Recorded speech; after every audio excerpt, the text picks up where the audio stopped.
All right, good afternoon. This is Jory Vandenberg, the 388 Fighter Wing historian, and I'm here conducting a series of interviews with the 388th Bombardment Group members at their 63rd annual reunion at Savannah, Georgia.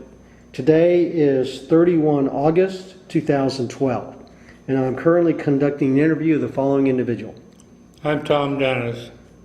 Okay, and where were you born? Where were you born and raised? I was born in El Segundo, which is in the LA basin on the coast. Okay. My dad was a Standard Oil Company employee. Okay. Alrighty. And what was your job, rank and job while you were with the 388th? I was a pilot. Okay. And let's talk about a little bit about your military service. How did you become a pilot in the Army Air Forces? Oh, and after December 7th, 41, I volunteered and asked for the Air Force. Okay. And I got appointed to the Air Force, which I managed to stay with and graduate from. Okay. And became a pilot of a B-17. Okay. Do you remember the date of when you actually went into active duty to start your pilot school or military training? Not exactly. It had been a real early spring.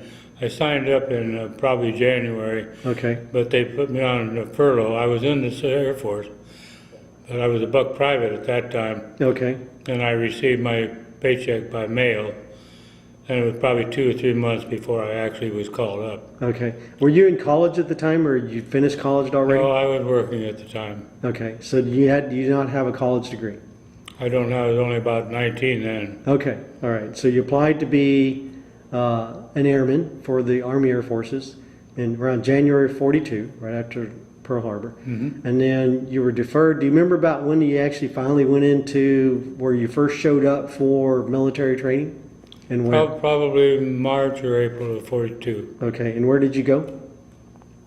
Santa Ana, California. Okay. I'm sorry. You did say that. Pre-flight there. Pre-flight. Okay. And how long was the pre-flight? Probably a month. Okay. And what would you do during the pre-flight? Go to ground school and take physical training and learn to march. Okay. Just more or less really the basic military training. Just basic. Okay. Yeah. And then when did you first start actual flying school? And where did you go for that? I went to primary training in West Texas. I can't remember the town now. Okay. Was it? I went there for primary training in a PT-17. Okay. Was it Laughlin Air Force Base? No. Or airfield? No. I don't know if that was it. No, Laredo? a little private airport. Okay. There's fields. Okay. There, Hondo, does that sound familiar? Hondo? No. No. Okay. All right. That's fine. Okay. Fort Stockton, Texas. Fort Stockton, Texas. Okay, very good.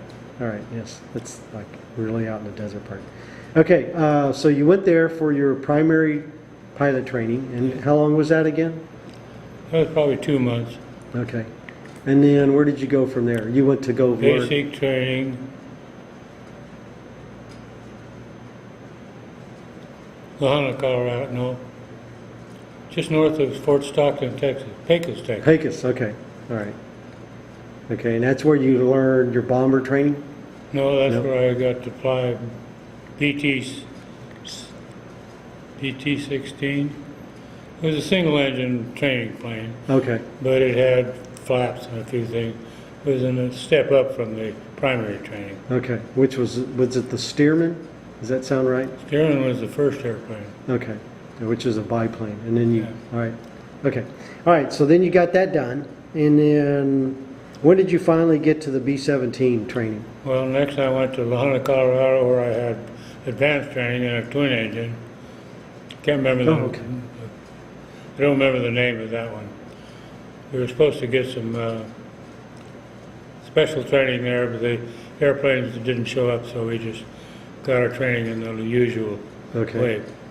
And then from there, I graduated, became a second lieutenant, and was sent down to Hobbs, New Mexico. Okay. Most of my class went to training as co-pilots. I guess my grades were a little better or something. Okay. I don't know. I was sent directly to training as a pilot. Okay. I was never a co-pilot. And you went down to Hobbs, New Mexico. Hobbs, New Mexico. Okay. Probably spent a couple of months there. And they sent me up to Washington, apple country up in Washington State. Okay. And I learned to fly B-17. No, Okay. I mean, I went on with my B-17 training and learned formation flying. Okay. And, well, I actually trained with 390th Bomb Group. Okay. The 390th Bomb Group. And about what time frame was that? By this? That would have been near the end of, or about the middle of 43. Okay. Probably about May. I think by May of 43, Yeah. you got finished that. Okay, so then when did you get, so that bombing training was with the 390th.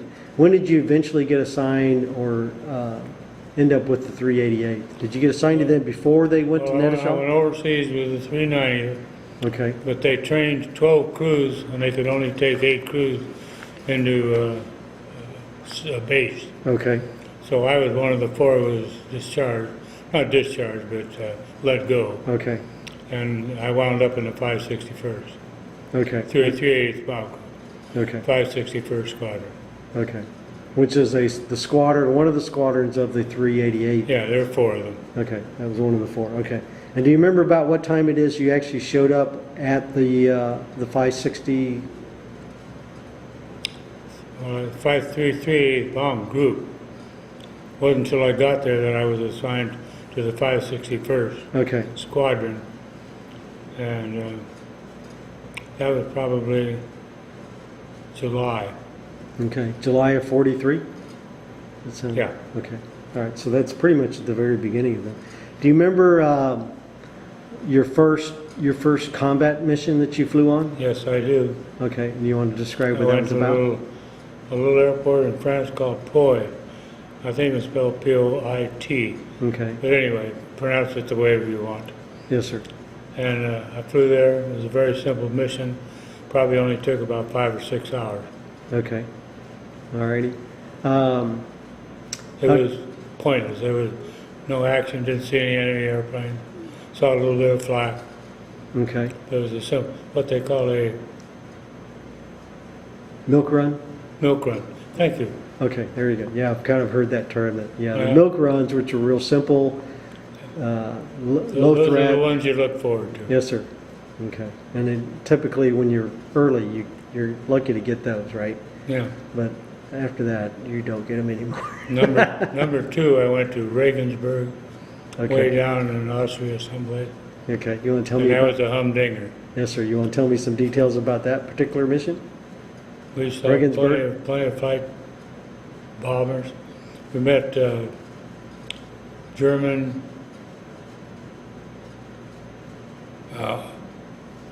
The can't think. Messerschmitts? fighter plane. The German fighter planes? Yeah. Okay. And then, of course, we met a lot of flak. Okay. When we left there, instead of going back to England, we went on past Italy and went down to North Africa, considering it to be safer rather than to retrace ourselves where they would be looking for us coming back. Yes, sir. So we went down to Africa, almost saw nothing there, Okay. except that when we landed, before I could taxi down off the runway, I ran out of gas. Okay. So So you it was a barely, close y'all barely call. got there. Okay. We had some airplanes that ditched that day. Okay. In the Mediterranean Mhm. on the way over? Okay. Do you know the outcome of those crews that had to ditch in the Mediterranean? Nothing. Okay. In Now- fact, one of them had an interesting, it knew it was running out of gas, so it was getting down to the water and getting close to playing the waves so they'd make a smooth as landing as possible. They Okay. made a very smooth landing. The crew crawled out the radio shack, which is up out of the top, walked out the wing, and unbeknownst to them, a PBY Navy plane had followed up. And it's a water plane, so it landed on the water, Okay. taxied up to the end of the wing, picked up the crew, and took them off. Cool. So they ditched, and they never got their feet wet. That's pretty cool. Now, that's a good story. That's really lucky to do that. That Yeah. is amazing. And do you remember on that Regensburg raid, and we refer to that shuttle mission going down into Africa, do you remember how many planes were launched out of Nettisburg, or How many we lost? Nettishaw, and how many y'all lost? Do you remember off the top of your head? We didn't lose any. I think we lost one airplane. We didn't lose any crews or anything. Okay. That's from your squadron? From our squadron, there was no loss. Okay, there were no loss, but except for no loss of life. No loss of plane and life. Okay, so the ones that ditched in the water, those were the other squadrons? Some of the other squadrons? That was, I'm not sure which one. Okay, When I saw it happen, all I knew was one of ours. okay. But there's four squadrons, so. Yes, sir. All right, but your particular squadron, you only lost one aircraft in that mission? As far as I know, far as you our know. squadron, I don't know. Okay. I don't think there was any. All right, that's fine. But I think at Regensburg, there were some losses. Yes, sir. Some of the other squadrons, I think there was, I even heard, I don't know, one Or squadron. maybe even in ours, but Okay. I think I heard one squadron mention that they launched 12 and 4 came back, yeah. something like that. But that, whether they were at the front or they were at the back, I don't know. I don't know what position they were in that long trail of formation you guys had. So Well, there was 21 airplanes was the one formation, yes, sir. and it's tight. That's your safety is to be. You got a lot of firepower when you got 21 airplanes Yes, sir. and 10 gunners, well, 8 gunners Okay. on each airplane. That's a lot of fire. They didn't like it. No, it was hard for their fighters to come in, but they came in anyway. Okay, all right. So when you went on that particular mission, you made it to Africa. You ran out of fuel on the runway still, or the taxiway, I guess.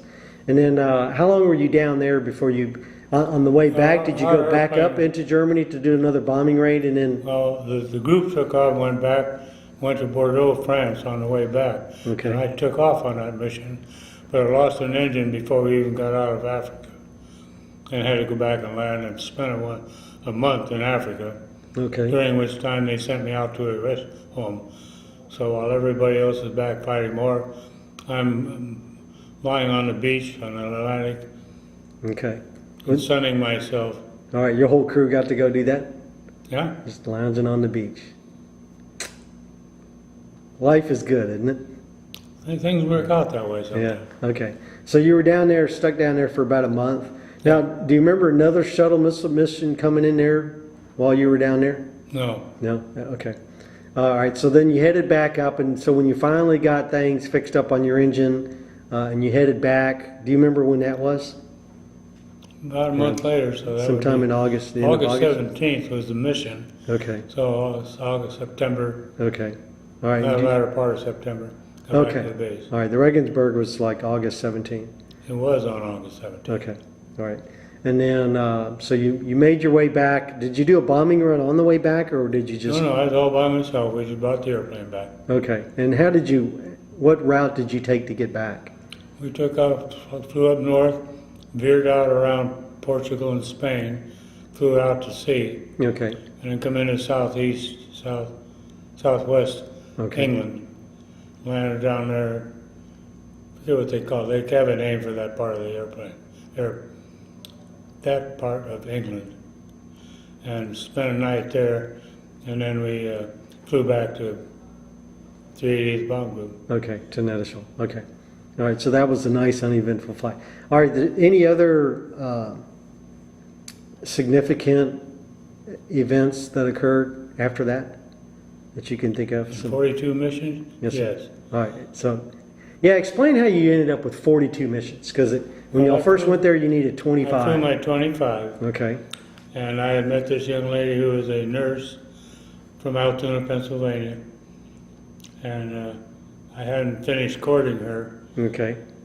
So when I finished my tour, I stayed there for 3 months as an instructor pilot, Okay. teaching the new pilots coming in to fly the formations, and kind of show them the ropes. Okay. And then I went home for 30 days and came back. Okay. When I got back, I couldn't find the lady, but I finally did. Okay. So then I became a command pilot. Alrighty. So first of all, I became operations officer. Okay. And from there, while I was doing that, I was flying missions, but not as regularly as a crew. Okay. Maybe 3 or 4 a month or something. All right. And a little interesting story to that. In order to court this young lady, I would take my bicycle in the back of a B-17, fly over to Wales, and get out of the airplane, take my bicycle, and ride into her hospital, Okay. and have lunch with her. Sweet. That happened 3 or 4 times. Okay. But those were officially training flights, right? Those were officially training flights to go do that? So, No. no. Well, at that time I was temporarily a flight test maintenance officer. Okay. If an airplane was repaired, but they were not sure about, you'd have to fly it 4 hours or so Okay. before they put it back into service. So that's what I was doing officially. Okay. On one of those things, I might go to Wales Okay. with my bicycle. With your bicycle in the back, so you could ride up to the hospital. Sweet. Okay. Did you did that courtship result in a long-term prospect? 60 years of marriage, 60 years of marriage. Sweet. Cool. right until the day she died. Okay. That is sweet. Yeah. All right. Okay. So, what time frame was that when you started being able to do that? How did you first meet this young lady nurse anyway? Was she At a Friday night dance, probably. I started my missions on the 16th of August. Probably sometime in September, October. Okay. Did you meet her at the dances at At the Nettleshall? dance at our base. Okay. They go to the hospital and send what do they call those things? It's a big truck is what it is. They get them on there and bring about 8 or 10 of them. Okay. And when they got over to our base, they came in and asked if we would please come out, meet these young ladies, because they were from the United States. They didn't like to go into a bar without an escort. Okay. So I went out to get my choice, and I met this young lady, the one I married, Okay. And what is her name? Pat Lechner, Okay. And where was her hometown? Where was she from? Altoona, Pennsylvania. Altoona, Pennsylvania. Okay. Cute. So I met her that night, and then saw her a few times at dances, and that's when I got really interested. Okay. So that carried on till the end of the year. Okay. And then you just kind of hung around, continued to stay there, and you were instructor pilot. I was an instructor pilot before I went home. Okay. When I came back, I was an operations officer. Okay. And you were the operation, was that for the squadron level or the I group was level? 561st Squadron of the 388th. Okay. All right. Same squadron I went in. I was only in the one squadron. Okay. All right. So There you were stayed 4 of them on the one base. So. Yes, sir. That's right. And you just stayed with the 561st. Yeah. Okay. All right. Very good. And then throughout that tenure of the 42 missions, any other really memorable missions that you would like to share with? I wouldn't. Well, one I guess had an incident in it, but I went to Berlin 3 times. I was all over Germany Okay. and France. All right. And you were involved. So you were involved with the Berlin. What became eventually known as the Berlin Blitz Week, which during the first week of March of 1944. One of your missions was in that Blitz Week period. Do you think? Could have been, yeah. Okay. Because I went into Southeast Europe. I can't remember the name of the town now. But when I got down there, I was leading the group. Okay. The wing, as a matter of fact, with 3 groups. Okay. And I lost my memory is bad, what you call them. The power level of a B-17 was depicted by the number of inches. So cruising was about 32 inches. Okay. Manifold pressure, there we go. Manifold pressure. I lost my the thing that governs the manifold pressure. So I lost all my manifold pressure except just idling pressure. Okay. So I couldn't stay and lead because everybody would have had to fall out. So I ducked out of the formation. And then I just drift, what they call drift down, because you go slower. And lifting down, we decided we'd drop at about 18,000 feet instead of 33. And as soon as I dropped my bombs, I ducked down to the bay, went down to the deck, came back to Europe, come back to England, Okay. across the bay there, probably at about 50 to 100 feet off the ground. Wow, that's pretty low. Yeah. Yeah. And I didn't see any enemy action. Okay. My gunner would come over the hill, and there was a bunch of Germans taking calisthenics, I guess. They're out there jumping up and down, clapping their hands. And my gunners all wanted to go down and shoot them up. And I said, no, we didn't come here to do that. Yeah. We've done our job. Now our job is to get home. Yeah. So we went on and made it home. That was. Well, that was a kind of an epic one. We had one to Gdynia, which is up in north. What do they call that? It's northeastern Germany. Yeah. And I had the only injuries I ever had on my plane. We had 2 injuries that day, one quite serious.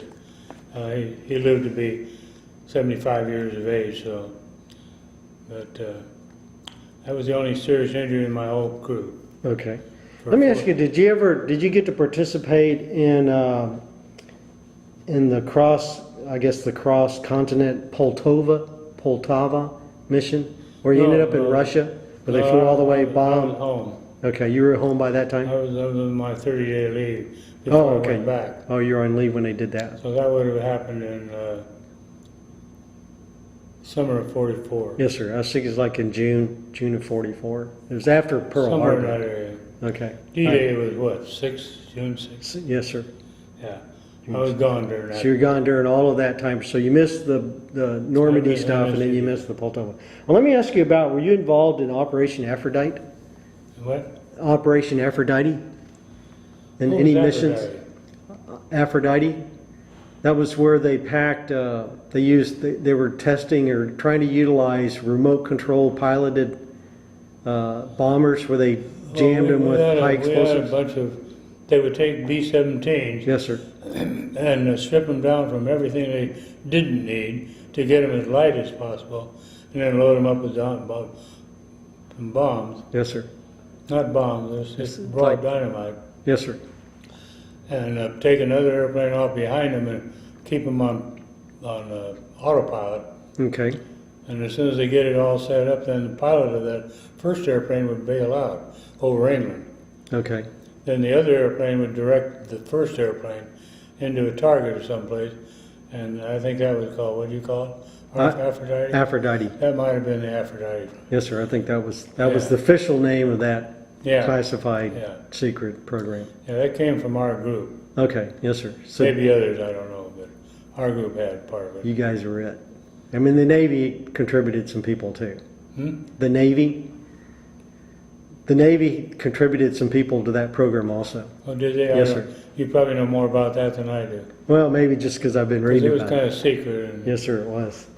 And it's kind of like declassified now, but at the time, the 388th was chosen, and I believe it was the 361st specifically that was chosen to participate in Operation Aphrodite. Yeah. And so, and they didn't necessarily take your planes, but if you had some planes that were so beat up, then they would strip them down, and then you would have the mothership, which would be the pilots that would follow on the heavily laden one, and then of course you had the pilots that would take off the heavily laden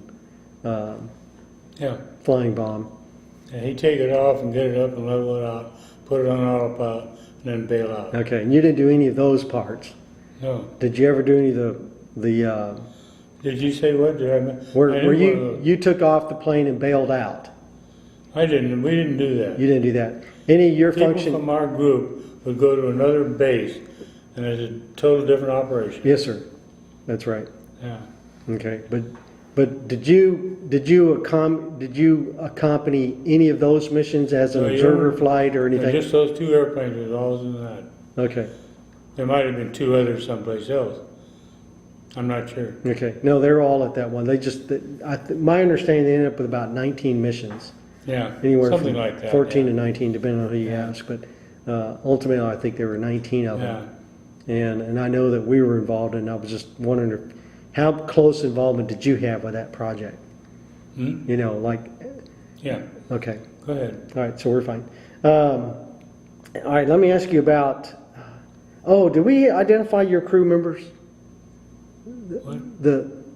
When you first went over to Nettishaw, you were with a dedicated crew, Yeah. and you were the lead pilot. Is that correct, or were you the When I co-pilot? first went in, I was just one of the crews. Okay. All right. I was tail end Charlie sometimes. All right. When I went to Regensburg, I was the lowest, most far back in the formation. That still is very jammed in. Okay. I was flying just below an airplane to my right. I had to get right up under him like that. Okay. That's where I spent 6 hours. That's pretty or tight. more, I don't know. That is I pretty. don't remember the hour. It was a long mission. Okay. And you have to pay a lot of attention when you're that close. Yeah. Okay. But okay. Who are your crew members? Which one? At I got 9 crew members. Yes, sir. Who identify the various crew members in their positions Okay. I that was you the had? pilot Okay. in the left seat. The right seat was a fellow named Stacy Blair Warden, co-pilot. Okay. Front was the bombardier navigator. Bob DeLockery was the bombardier. Henry Sporer was the navigator. Go back to the engineer just behind me. Okay. Tex something, he was a Texan. And then the radio operator, about mid-airplane. And then in the waist, there was one on each side, waist gunners. Waist gunners. Okay. Yeah. Oh, the ball turret gunner was Whistler. Can't think of his first name right now. Okay. And then 2 waist gunners, and then a tail gunner. Okay. All right. Do you remember the names of your waist gunners, by chance? One was the one that was wounded. Okay. That's years ago now. Okay. But of that crew, only one of them, only the waist gunner, one of the waist gunners was the only wounded person. He was wounded pretty bad. Pretty bad. And he put in the hospital for, I don't know, 2 or 3 weeks. Okay. But he ultimately The bullet survived. went into his abdomen, coming upward to the, as you're looking at me, to the left. Come up this on my right side. Okay. And came around, wound up back here. And medication, or doctors in those days were not as developed they are now. And they never took it out. Okay. He lived there the rest of his life. Okay, that bullet fragment. Okay. He said he had pain all of his life, but he lived to be 70-something. Okay. And all your crew members have lived for essentially a normal life to normal age. Pretty much. My co-pilot stayed in. And he was alive when he was 80, Okay. last I heard of him. All right. He made it a career of the Air Force? He made a career, yeah. Okay. Do you know how long was he in for? At least 30 years? The The whole others 30 did years? Different thing, nobody else stayed in. Okay. All right, including you. Including you.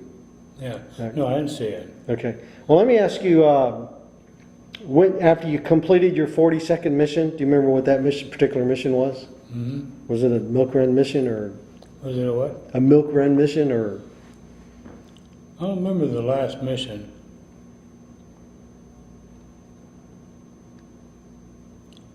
Could have been that one where I went down and had to drop down and come over on the deck. On the deck, okay. All right. All right, so when I you, don't remember those last missions. okay. Do you remember the date, the year, the month and year that when you came back to the States, when you were done flying in I stayed Europe? there till the war's end, and then when the Germans gave up,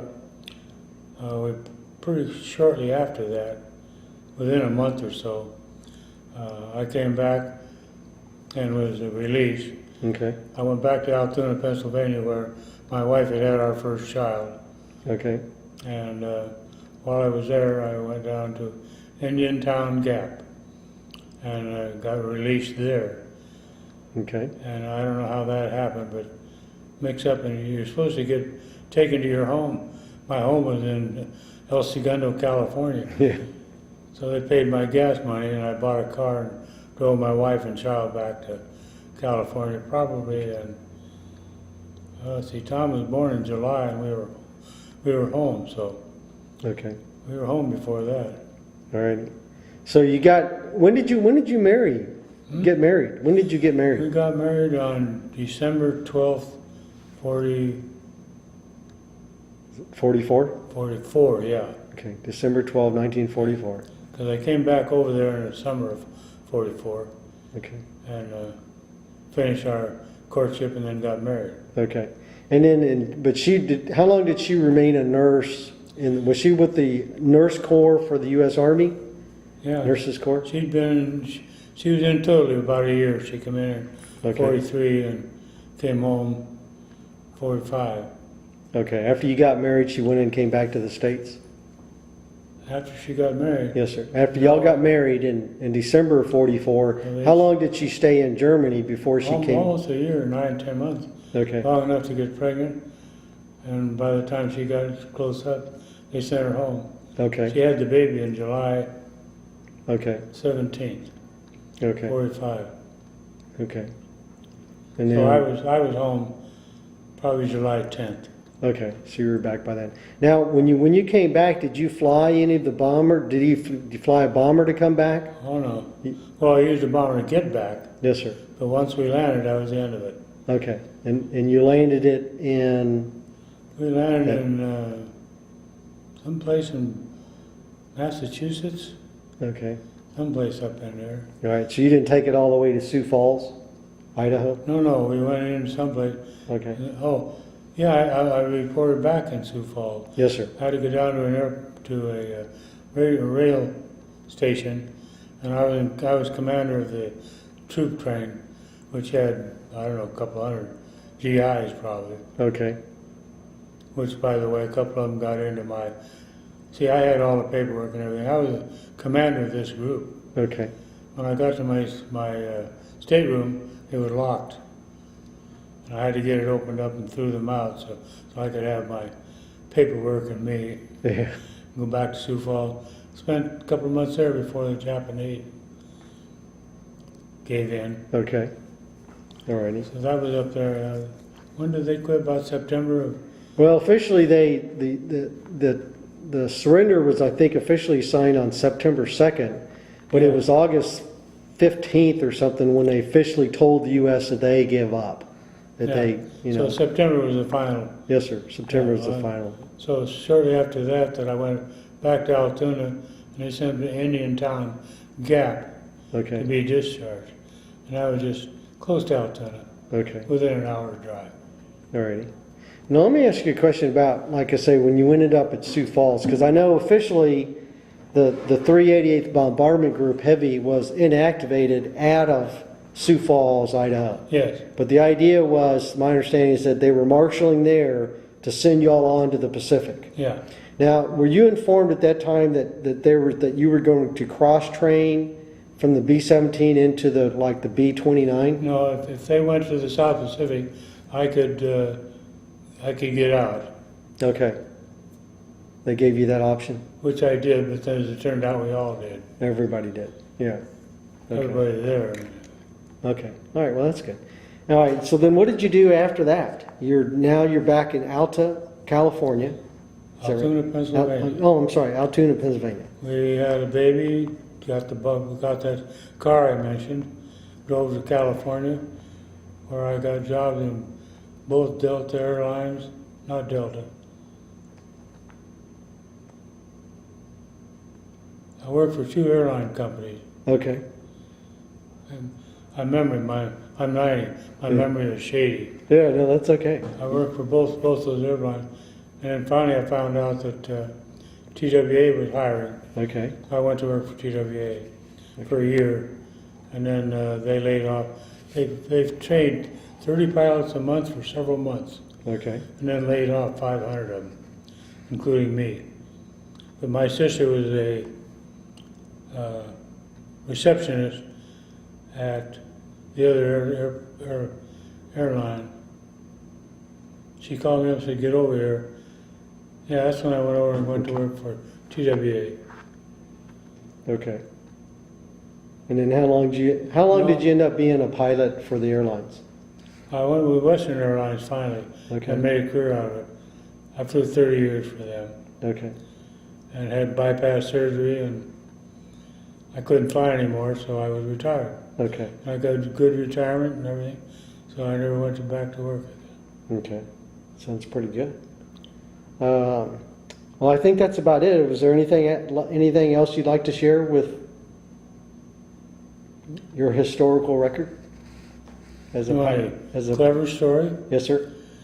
While I was courting my wife in England, I would get on the phone, and the male operator turned out to be an Englishman who had been an operator all his life and retired long before that.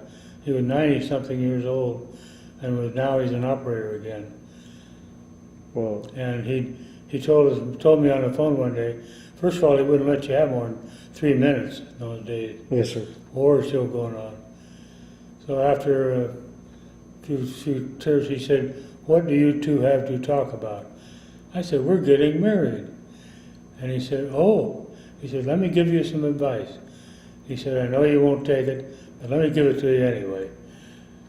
I wish I had known that, how I could have gotten a hold of that guy. Yeah. He was great. Because after that, I could talk more than 3 minutes, but I had to include him. Oh, okay. So it'd be a three-way conversation. Oh, okay. I'd have given anything if I could have found him and invited him to our wedding. In spite of his voice, which we didn't take any advice of.